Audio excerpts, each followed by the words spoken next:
সবাইকে ওয়েলকাম করছি আপনার প্রিয় শো টক উইথ নাহারে এবং সাথে আছি আমি হাসিনা আনসার নাহার, যেখানে আমরা কথা বলি সময়ের সেরা মানুষের সঙ্গে, শুনি তার জীবনের গল্প, জানি তার অভিজ্ঞতার কথা এবং খুঁজি ভবিষ্যতের পথ। প্রিয় দর্শক, প্রতি পর্বের মতো আমাদের আজকের পর্বেও আমাদের স্টুডিওতে একজন অতিথি আমন্ত্রিত আছেন।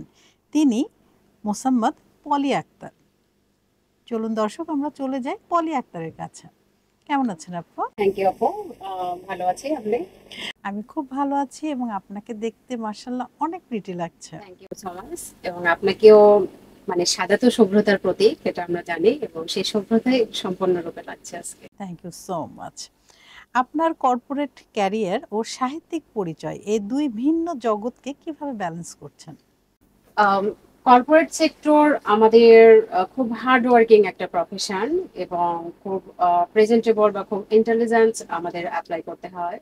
আম, সাহিত্যিকটা হচ্ছে মূলত, যারা আমরা সাহিত্যিক, তারা মূলত রাতের গভীরে বেশি লেখালেখি করে। তো দিনের বেলায় আমাদের বিজনেস, জব, যে যে প্রফেশনে থাকুক, দিনের বেলায় সাম আদার্স যে প্রফেশনস গুলো রয়েছে এগুলো মেনটেন্স করেই আমি বেশিরভাগ লেখা আমার রাতে লেখা হয়, এবং অফ টাইমে অর্থাৎ অফ ডেতে লেখা হয় আম, আমার সাহিত্যিক বা কবিতা, গল্প, গান, এনিথিং লেখার মধ্যেই বেশি আমি কথা থাকে। সেলস সেক্টরে আপনার যাত্রা কিভাবে শুরু হয়েছিল?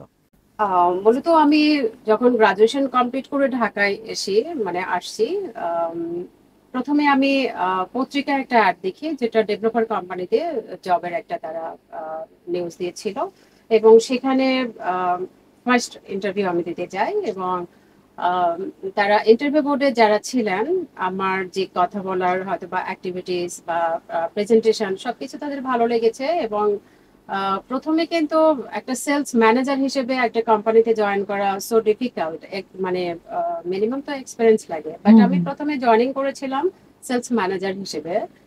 এটা একদমই ফার্স্ট আমি বলবো না, তার কয়েক মাস অফিসার হিসেবে সেখানে, সিনিয়র এক্সিকিউটিভ অফিসার হিসেবে জয়েন করেছিলাম। দেন আমার সেখানে সেলস এত হাইলি ছিল যে কোম্পানির চেয়ারম্যান এবং এমডি স্যার আমাকে ম্যানেজার হিসেবে সেখানে নিয়োগ দিয়েছিল। দেন আমি আহ, 3 থেকে 4-5 বছর আমার হচ্ছে ডেভেলপার এবং রিয়েল এস্টেট কোম্পানিতে আমার পদচারণ ছিল। দেন আমার ব্যাংকিং সেক্টর থেকে প্রচুর অফার আসতেছিল। সো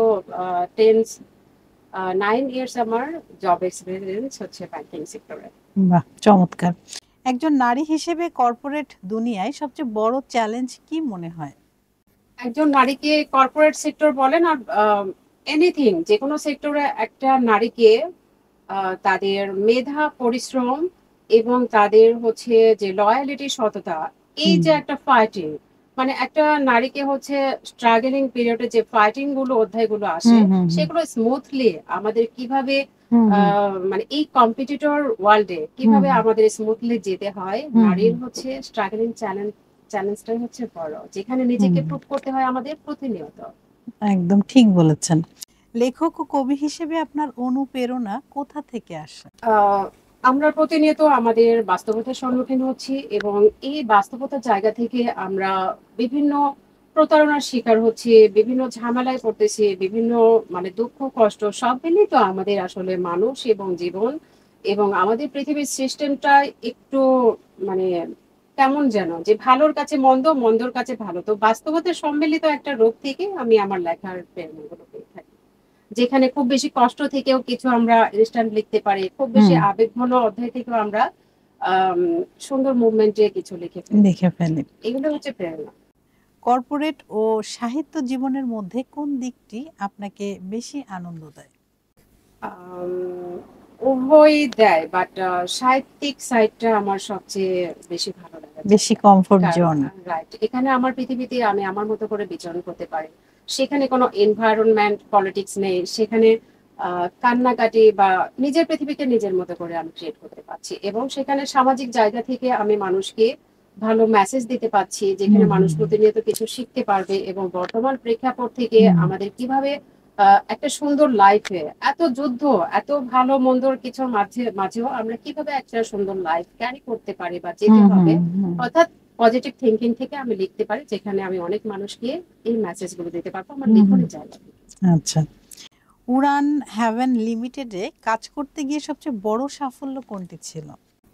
উরবান হাভেন লিমিটেডে আমি সেলস ডিরেক্টর হিসেবে রয়েছি এবং খুবই অল্প সময়তে যিনি ম্যানেজিং ডিরেক্টর ছিলেন উনি মূলত আমার কলিগ ছিল এবি ব্যাংকে। তো এবি ব্যাংকে আমি যখন এবি ব্যাংকে জব করেছি 2 ইয়ার্স এবং খুব অনেক বেশি অ্যাচিভমেন্ট ছিল আমার এবি ব্যাংকে, যেখানে আম, অনেকে আমাকে নাম দিয়েছে হয়তো বা মাল্টি ট্যালেন্টেড। এবং আমার কাজের যেহেতু আমি রিটেল বিজনেস ডিভিশনে ছিলাম, লঞ্চ সেকশনে আর কি। বাট আমাদের হচ্ছে রিটেলে যারা কাজ করে আমাদের অ্যাকাউন্ট, লোন, ক্রেডিট কার্ড, আপনার হচ্ছে ডিপোজিট, সবকিছু আমাদের ব্যাংকিং কার্যক্রম সব দিকে আমাদের ওই এটা থাকতে হয়, মার্কেট বেসটা থাকতে হয়। সরি, প্রশ্নটা ভুলে গিয়েছিলাম। আপনার লেখালেখিতে জীবনের কোন অভিজ্ঞতাগুলো সবচেয়ে বেশি প্রভাব ফেলে?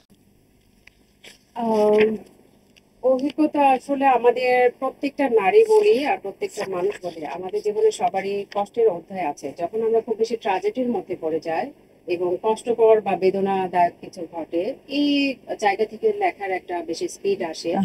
এবং মানুষ নিয়ে, মানবতা, মানুষ, এই জায়গাগুলো থেকে অনুপ্রেরণা আসে। যে আমি হয়তো একটা সেক্টর আছে, সেখানে অনেক ফেস আমাদের সামনে ভাসে, তাদের ফেস নিয়ে আমরা চরিত্র লিখতে পারি। অর্থাৎ জীবন থেকে আমাদের অনুপ্রেরণা, প্রতিনিয়ত আমাদের জীবন থেকে, বাস্তবতা থেকে আমাদের অনুপ্রেরণা আসে।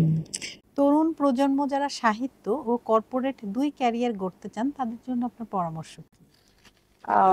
প্রথমে পরামর্শ বলবো যে আমরা প্রত্যেকে এটা স্বীকার করব যে আমরা যদি পথ চলি, সেখানে কিন্তু আমরা মানি ছাড়া চলতে পারবো না। তো সো মানি জায়গা থেকে আমি অবশ্যই বলবো যে কর্পোরেট সেক্টরে আগে সে নিজেকে সেটেল করুক। এবং সাহিত্যিকটা হচ্ছে যে, আমি বলবো না, আমি বললে হবে না, সাহিত্যিকটা এমন একটা বিষয় যে এটা ভেতর থেকে আসে, আসলে এটা হচ্ছে সৃষ্টি এবং তাদের ভিতরে একটা ফিলোসফি ব্যাপার থাকে। যে আপনি হয়তো চোখের সামনে কিছু একটা 5 সেকেন্ড বা 1 মিনিটের মতো কিছু একটা মনে হচ্ছে বা দেখছেন, পরক্ষণে কিন্তু সেটা কয়েকদিনের মধ্যে ওরকম ঘটে। এটা কবি সাহিত্যিকরা যদি সাহিত্যিকটা হচ্ছে এটা সৃষ্টিকর্তার একটা এবং সাহিত্যিক কেন আমি হতে বলবো না, কারণ আমরা যদি সাহিত্যের খুব গভীরে যাই, তাহলে কিন্তু আমাদের পাগলের মতো অবস্থা হয়ে যাবে। তখন বাস্তবের সাথে তখন আর থাকবে না। কারণ আমি যখন আমার বিষয়টা বলি যে আমি যখন ব্যাংকে বা বিমাতে রয়েছি, তখন কিন্তু আমি 100% আমি একদম বাস্তব একজন মানুষ, প্রফেশনাল লাইফে আমি যে সাইটেতে যাচ্ছি, তখন সেই সাইটে আমাকে আমি সেভাবে নিজেকে ধারণ করছি। আমি যখন বাসায় থাকতেছি, তখন আমার পাশে বোন আছে বা মা আছে, আমি খেয়াল রাখতে পারছি না। এবং আমাকে যে আম্মা বেডে খাবার দিয়েছে কয়েকবার করে বলছে, আমি কারণ আপনি ওই সাহিত্যের মধ্যে ডুবে আছেন। এবং এটা হয় যে আমরা যখন সাহিত্যের মধ্যে যদি খুব গভীরে চলে যাই, তাহলে আমরা কিন্তু দুনিয়াদারির কথা অতটা খেয়াল থাকবে না, আমরা ওই লেখনের মধ্যেই চলে যাই। তো সেই জায়গা থেকে আপনার সাহিত্য, একটা বই কিন্তু বাংলাদেশের মানুষ কিনতে চায় না। আমাদের দেশের নেগেটিভ এই পয়েন্টটা আমাকে তুলে ধরতে হচ্ছে কেন। আমরা যদি সারা ওয়ার্ল্ড ওয়াইড চিন্তা করি, তাহলে দেখবেন যে বড় বড় যারা আমরা মানুষ বলবো, এদের কিন্তু 10টা লিস্টের মধ্যে শিক্ষণীয় কাজে তারা ব্যয় করেছে এবং বই পারচেজ করেছে। তাদের 10টা লিস্টের মধ্যে প্রথমে মানে এই সারিতে কিন্তু বই পারচেজ ছিল। কিন্তু আমাদের দেশের মানুষের নেগেটিভ একটা অ্যাপ্রোচ বা মেন্টালিটি, বই পড়ে না। বই আমি নিজেও যে খুব পড়ি তা না, কিন্তু আমি প্রচুর কালেকশন করি।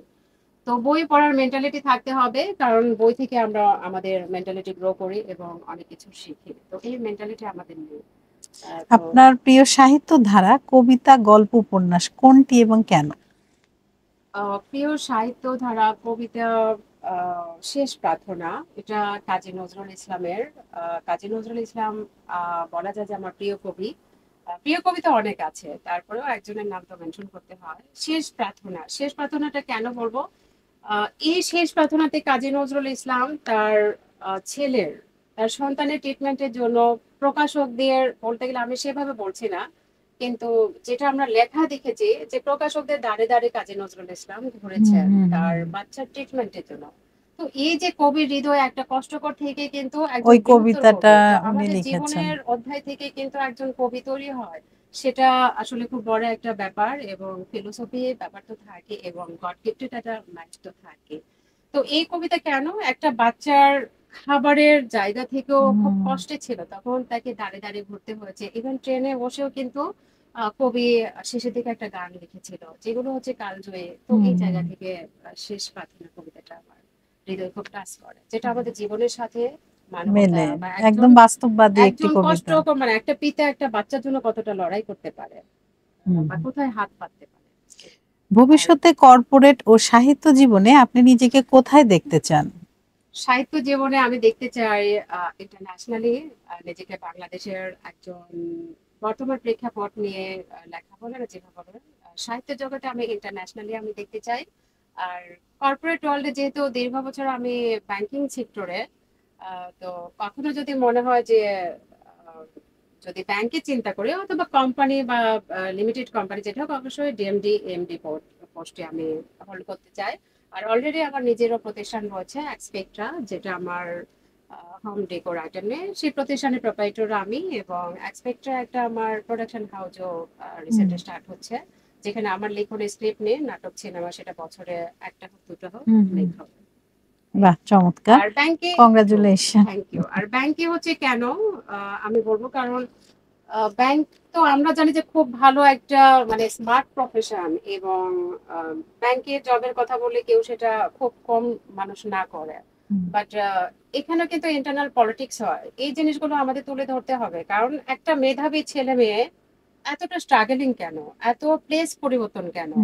আমরা যদি পরিবেশের কথা বলি তাহলে, বা ইন্টারনাল পলিটিক্স এর কথা বলি, এই জায়গাগুলোতে আমরা বাধাপ্রাপ্ত হচ্ছি মেধাবী ছেলেমেয়েরা। তো আমাদের এই জায়গা থেকে আমাদের কারেকশন হতে হবে প্রত্যেককে। তো সেই জায়গাতে যদি আমি কখনো ব্যাংক কিভাবে পরিচালনা করতে হয়, আমার ভিতরে এই জেদটা আছে। তো আমার মনে হয় যদি কখনো ব্যাংকিং সেক্টরে আবার খুব বড় কিছু চিন্তা করি, অবশ্যই সেটা ডিএমডি লেভেল পর্যন্ত আমার চিন্তা থাকবে। বাহ! আপা, আমরা কিন্তু কথা বলতে বলতে টক উইথ নাহারের র‍্যাপিড ফায়ার কোয়েশ্চেনে চলে এসেছি। আচ্ছা, আপনি thank you. প্রস্তুত আছেন তো? Yes. শর্ট উত্তর দিতে হবে। কবিতা না গল্প, কোনটা বেশি প্রিয়? গল্প। কলম না কিবোর্ড, কোনটাই লিখতে স্বাচ্ছন্দ্য বোধ করেন? Recent keyboard. অফিস না সাহিত্য সভা, কোনটা বেশি প্রাণের জায়গা? আমার প্রাণের জায়গা দুটোই, বাট সাহিত্যিক সাইডটা একটু বেশি। বেশি। প্রিয় একজন বাংলাদেশি কবি? প্রিয় কাজী নজরুল ইসলাম। সেলস টার্গেট না সাহিত্য পুরস্কার, কোনটা অর্জন করতে বেশি আনন্দ দেয়? সাহিত্য পুরস্কার। প্রিয় বই? প্রিয় বই আমার আকাশ, যেটা লিখেছি আমি। আচ্ছা। প্রিয় সময় লেখালেখি করার জন্য? প্রিয় সময় ছুটির দিন আর মাঝরাত। মাঝরাতে বেশি থিম কাজ করে। এক কথায় নিজেকে বর্ণনা করবেন কিভাবে? মাল্টি ট্যালেন্টেড ওয়াও, মানবিক মানুষ। চমৎকার! কর্পোরেট প্রেজেন্টেশন না কবিতা পাঠ, কোনটা বেশি নার্ভাস করে? এখনো কবিতা পাঠ নার্ভাস ফিল করি। কফি না চা? কফি, বাট আমি চা কফি একদমই কম খাই, চা বলা যায়। আচ্ছা, যেহেতু কবিতা নিয়ে কথা হলো, আপনার লেখা কবিতা আমরা Sure. একটু শুনতে চাচ্ছি। দর্শক কি বলেন, একটা কবিতা হয়ে যাক। থ্যাংক ইউ নাহার আপুকে, এবং আজকে আমাদের ২১শে সংবাদ চ্যানেলকে। আমি কবিতা আবৃত্তি করছি বইটি স্বপ্ন ছোঁয়া, যেটি আমার রিসেন্ট বই বের হয়েছে স্বপ্ন ছোঁয়া। এটি যৌথ কাব্য, এবং সন্ধান প্রকাশনী থেকে বইটি বের হয়েছে, যা ২০২৬ সালে ২১শে বইমেলাতে অ্যাভেলেবল পাওয়া যাবে। কবিতা কবিতা কবিরা মূলত তাদের জীবন থেকেই যেটা লেখে সেটা মনে হয় সবচেয়ে বেশি পারফেক্ট, এবং মেসেজ, সুন্দর মেসেজ দেয়, এবং সেটাতে দরদ থাকে বেশি। তো আমি তেমন একটা কবিতা আবৃত্তি করছি, সেদিন আকাশে মেঘ ছিল। প্রিয় যে এই আকাশ, সেদিন সত্যি আকাশে মেঘ ছিল। অফিসের কাজে মন বসছিল না, তোমার কথা যে হৃদয়কে নাড়া দিল। সেদিন তোমার সন্ধানে বেরিয়ে পড়লাম, প্রোফাইল সার্চ করে জানলাম তুমি ঢাকা ভার্সিটিতে এমবিএ করছো। মনকে সান্ত্বনা দিতে ভার্সিটিতে পা বাড়ালাম, সরাসরি তোমার সন্ধান করিনি।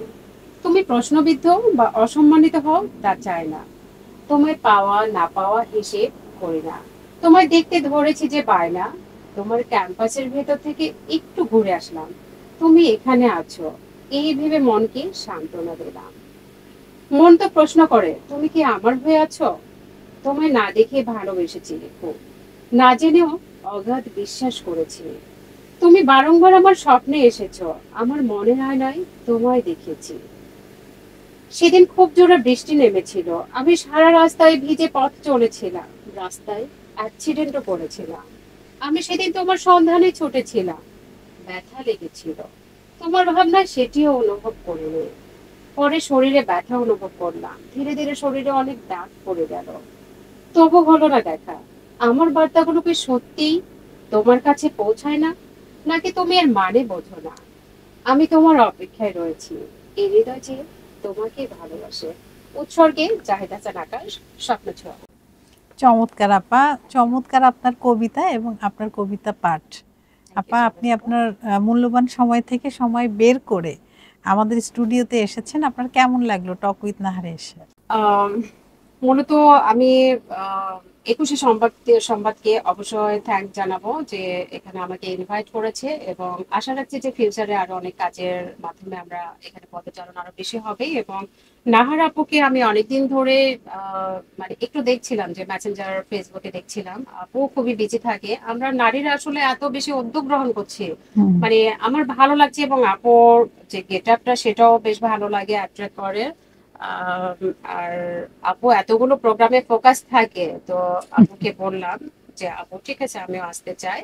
আপু ফেরিসন আমাকে কল করলো, আমার আশা। আর আপুরা হচ্ছে আমার প্রাণের জায়গা, আমার মানে বড় আপুর মতো এবং ফ্রেন্ডের মতো। কারণ যদিও আমি চ্যানেলে এটা বলছি যে যদিও আমার লাইফে কিন্তু কোনো ফ্রেন্ড নাই, তো ইদানিং আমার আপুরাই হচ্ছে আমার ফ্রেন্ডের মতো, বা ভালো লাগে। থ্যাংক ইউ তো সো মাচ নাহার আপু। আপুকে অবশ্যই থ্যাংক ইউ যে আমাকে প্রোগ্রামে ইনভাইট করে। আপনাকেও অনেক ধন্যবাদ, আপনি আমাদের প্রোগ্রামে এসেছেন। আবারও নতুন কোনো আয়োজনে আপনার সাথে আমাদের দেখা হবে। দর্শক, আপনারা যারা এতক্ষণ আমাদের সাথে ছিলেন, আপনাদের সবাইকে অসংখ্য ধন্যবাদ। আবারও নতুন কোনো অতিথিকে নিয়ে আপনাদের সবার মাঝে আমি হাসিনা আনসার নাহার উপস্থিত হব। ততক্ষণ পর্যন্ত সবাই ভালো থাকুন, সুস্থ থাকুন এবং আমাদের সাথে থাকুন। আল্লাহ হাফেজ। আমি কবর হতে ডাকছি তোমায়, তুমি চলে এসো। আমি কবর হতে ডাকছি তোমায়, তুমি চলে এসো। ও চোখটা যে জোড়ায় না, ওই চোখে চোখ না পড়লে মনটা যে বড়ই অশান্ত রয়, তোমায় না দেখলে। মনটা যে বড়ই অশান্ত রয়, তোমায় না দেখলে। আমি খবর হতে ডাকছি তোমায়, তুমি চলে এসো, তুমি চলে এসো। বাহ, চমৎকার! একটা জোরে করতালি হয়ে যাক দর্শক। অ্যাকচুয়ালি অনেক গান সুন্দর। তো খুব কঠিন একটা বিষয়, সেটা অনেক মানে রিহার্সেলের বিষয়, আমাদের আসলে আমরা হঠাৎ শেষ করে করে করলে মনেও ফেলি, থাকে শেষ না। করে ফেলি। হ্যাঁ, তো ঠিক আছে, ঠিক থ্যাংক ইউ আছে, আপু, অনেক ধন্যবাদ। দর্শক, আবারও দেখা হবে। আল্লাহ আল্লাহ হাফেজ। হাফেজ।